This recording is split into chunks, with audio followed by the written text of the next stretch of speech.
वो रहेगा जो सिंगल फेज मोटर होती है, जैसे सीलिंग फैन है उसके अपने को ध्रुवता अपने इसमें बात करी थी कल कि इसकी जो वाइंडिंग वगैरह है किस तरह से अपने को पता करना था ना, किस तरह चलाना है इसको।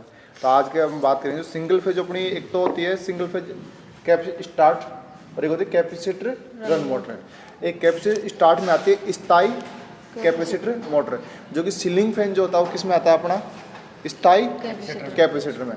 तो जो स्थायी कैपेसिटर और कैपेसिटर रन और कैपेसिटर स्टार्ट मोटर, तो इनकी जो है कहने का मतलब कि अपने को दिशा परिवर्तन किस तरह से करना है।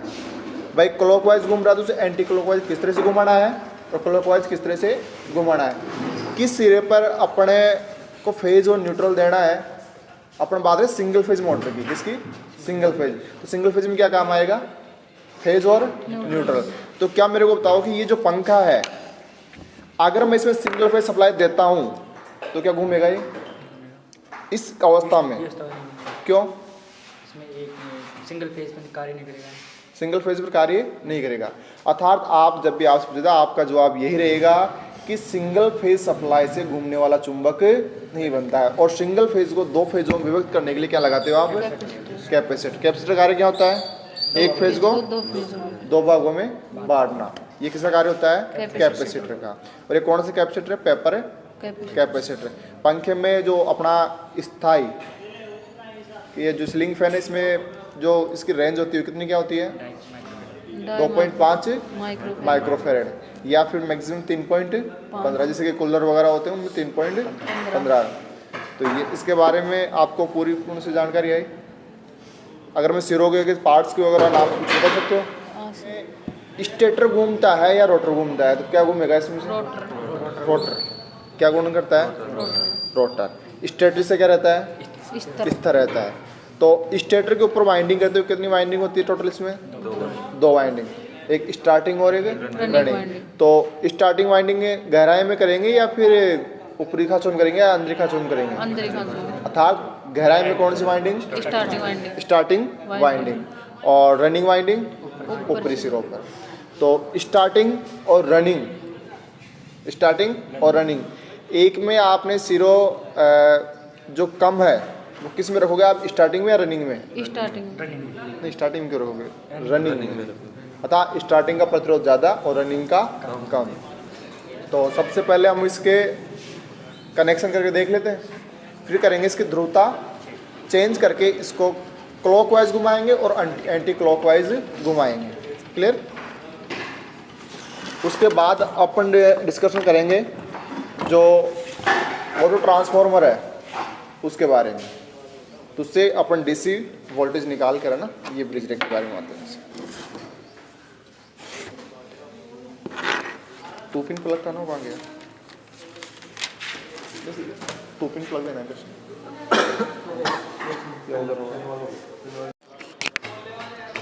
तो सबसे पहले अपने सीरीज टेस्ट लैंप से इसको चेक करेंगे ना।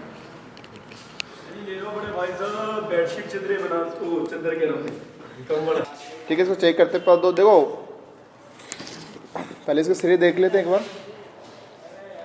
तो मैं इस ब्लैक पे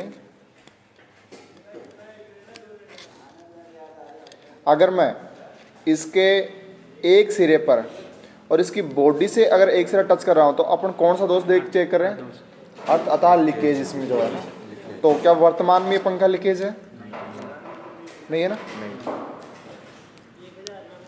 क्लियर। तो इसका मतलब लीकेज या इसके अंदर शॉर्ट सर्किट नहीं है, जो कि बोर्ड जो इसके स्टेटर वगैरह से टच नहीं है। इसके बाद अपन चेक करने सिरे,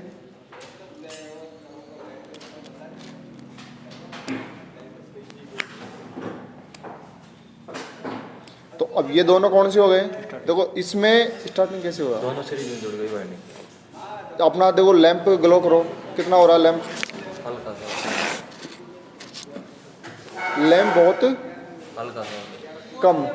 अर्थात अब दोनों कुंडलियाँ किस में है, सीरीज क्रम में। अगर जबकि यहाँ से अपन करते हैं, देखो यहाँ पर लैंप ग्लो कर रहा है और यहाँ पर लैंप ग्लो कर रहा है। अब जबकि यहाँ पर दोनों से कुंडलियाँ किस में है, सीरीज क्रम में। तो अपन कह सकते हैं कि ये तो कौन सा हो गया, कॉमन पॉइंट। और इन दोनों में से एक तो R1 का और एक S1 का, यानी कि स्टार्टिंग वाइंडिंग और रनिंग वाइंडिंग। तो सिरे आप पहचान कर सकते हो अपना मुख्य बात है इसको चला कर देखना, इसके क्या करना, घुमा के देखना। तो ये तो कौन सा हो गया, कॉमन पॉइंट। अब कैपेसिटर जो लगाना आपको, स्थायी कैपेसिटर, वो कहाँ लगाना, एक तो गई स्टार्टिंग और एक रनिंग। तो किस में लगाओगे आप, स्टार्टिंग में रनिंग में? दोनों के सिरों मध्य। तो लगा के देखते हैं। ये रहा अपना कैपेसिटर, पेपर कैपेसिटर। ये अपना एक रेखी, ये कॉमन पॉइंट था स्टार्टिंग का और रनिंग का।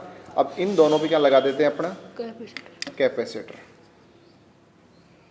आपका अगर वहाँ एग्जाम में प्रैक्टिकल इसका आता है, मान लो कि इसमें प्रैक्टिकल में हो गया कि आपको जो बताना है कि जो सीलिंग फैन है उसको आपको चला के दिखाना, उसे कनेक्शन करना है, तो कनेक्शन आप कर दोगे। ध्रुवता उसके आप चेक कर सकते हो, प्लस उसके भाग के बारे में आप पूछ ले तो पूरे भागों का नाम आप बता सकते हो आसानी से। प्लस तीसरा इसमें हो गया कि जो उसके ध्रुवता चेंज करके, पोलरिटी चेंज करके आपको उसको क्या करना है, क्लॉकवाइज और एंटी क्लॉकवाइज, अर्थात मोटर की घूर्णन दिशा आपको चेंज करनी है। तो अब इसकी अपन घूर्णन दिशा अपन चेक करके देखते हैं। सर ऐसे बंद आएगा वहाँ पे, ये खुला हुआ बंद ही आएगा। अगर आपको ध्रुवता का देखो, वो दूसरा वाला दो, अरे ये स्क्रू ड्राइवर जो इसके अंदर आ जाए ना। देखो अगर आपको वो दिशा परिवर्तन करवा रहे हैं तो जाहिर सी बात हो बिल्कुल चालू अवस्था में देंगे आपको। सबसे पहले आपको काम क्या करना होता है, उसके बारे में चेक करना होता है। जब भी आपको फ़ैन दे, जैसे मान लो कि ये आपको फ़ैन दे दिया गया है, तो जैसे वहाँ सीरीज टेस्ट लैंप भी होगा, तो उससे आप साथ के साथ क्या कर लो, उसको चेक कर लो कि पंखा अपना ठीक है या नहीं है, और वो आप चेक कर सकते हो आराम से। ज़्यादा टाइम नहीं लगेगा चेक करने में, कोई इसमें ज़्यादा बेहतरीन नहीं। आपने सीरीज टेस्ट लैंप लिया, सीरीज टेस्ट लैंप को चेक करो, सीरीज टेस्ट लैंप ठीक है। सबसे पहले इसकी लीकेज, जब आप शुरुआत में सबसे फर्स्ट कार्य उसे क्या चेक करो, लीकेज। अगर लीकेज है तो इसका मतलब वो क्या है, शॉर्ट सर्किट या फिर लीकेज जो खराब है उसका। अगर लीकेज नहीं आ रहा तो इसका मतलब पंखा क्या अपना सही है। तो इस तरह सबसे पहले ये कार्य करके आप उसको आगे की जो प्रोसेस है वो आप आगे करना है।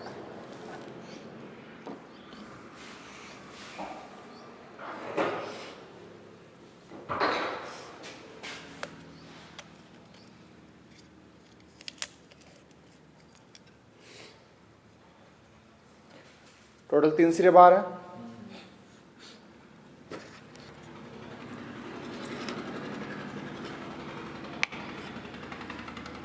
एक कहाँ लगाएंगे, कॉमन पे। और कॉमन पे कौन सा लगाते हो, न्यूट्रल। अब देखो मुझे कुछ पता नहीं है, ठीक है, अगर मैं यहाँ पे लगाता हूँ तो क्या घूम रहा अपना एंटी क्लॉकवाइज,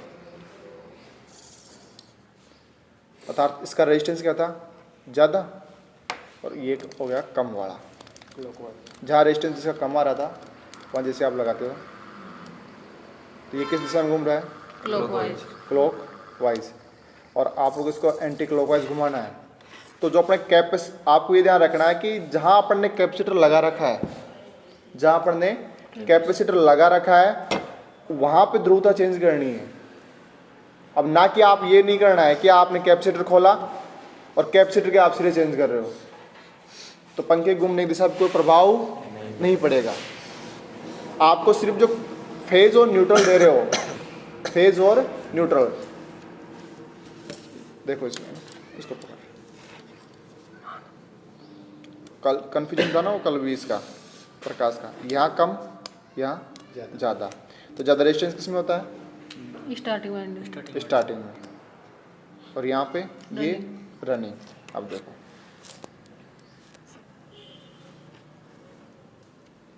उठाओ इसको, ज़्यादा किस में था, स्टार्टिंग में। तो स्टार्टिंग में था स्टार्ट, जिसका रेजिस्टेंस ज़्यादा हो उस साइड अपने को इसको लगाना। तो कौन साइड में गए, क्लॉकवाइज। अगर जहाँ रेजिस्टेंस कम था उसकी तरफ लगा रहे तो कौन सी, एंटी क्लॉकवाइज।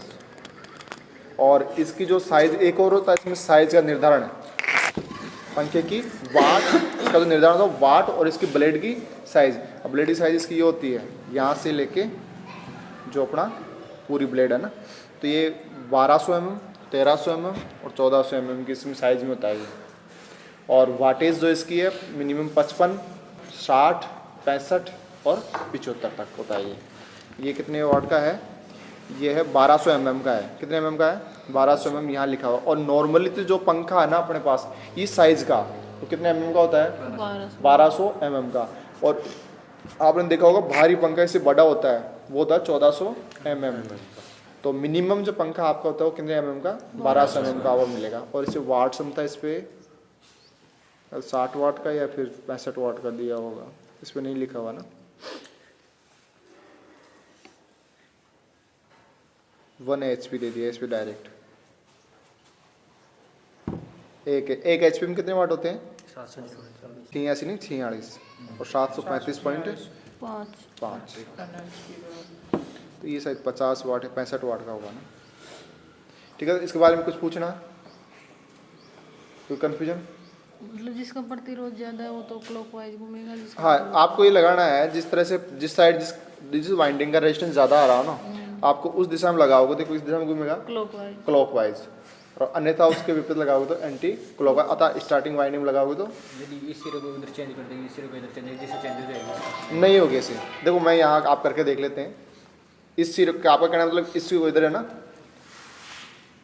तो ये कैपेसिटर में देखो सबसे पहली बात, क्या ये जो पावर कैपेसिटर है इसकी ध्रुवता अंकित होती है? इसमें नहीं होती है। तो इसको आप इसके सिरे कैसे भी लगाओ इस पर कोई प्रभाव नहीं पड़ेगा।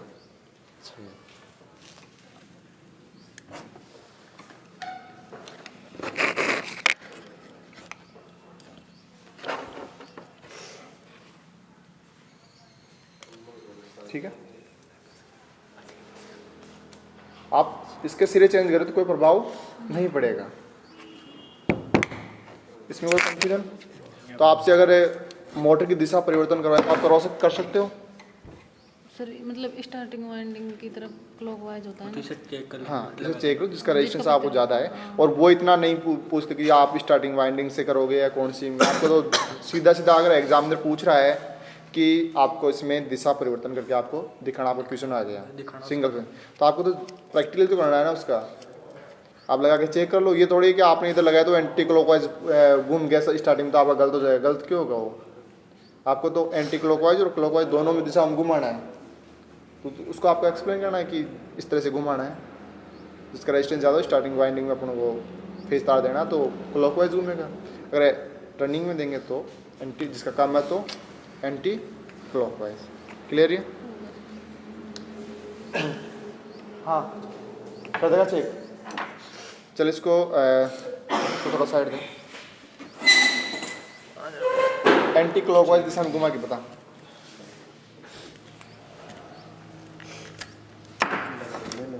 नहीं वो तो लगा तो देंगे, एंटी क्लॉकवाइज दिशा में घुमा के देखो।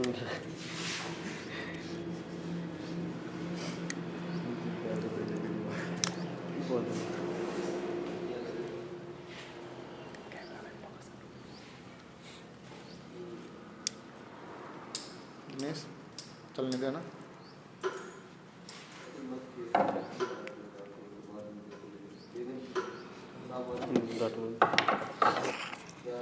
एक काम करो, ये ले लो ना, जो वायर डाल दो ना।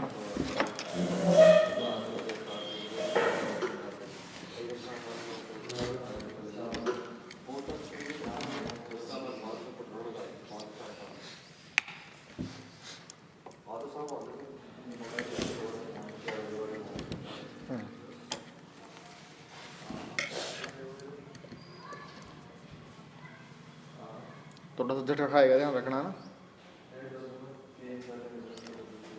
ये क्लॉकवाइज, ये एंटी क्लॉकवाइज, ये एंटी क्लॉकवाइज। ठीक है, तो घुमा सकते हो। नेक्स्ट प्रैक्टिकल है, इसमें से कुछ पूछना है तो पूछ सकते हो।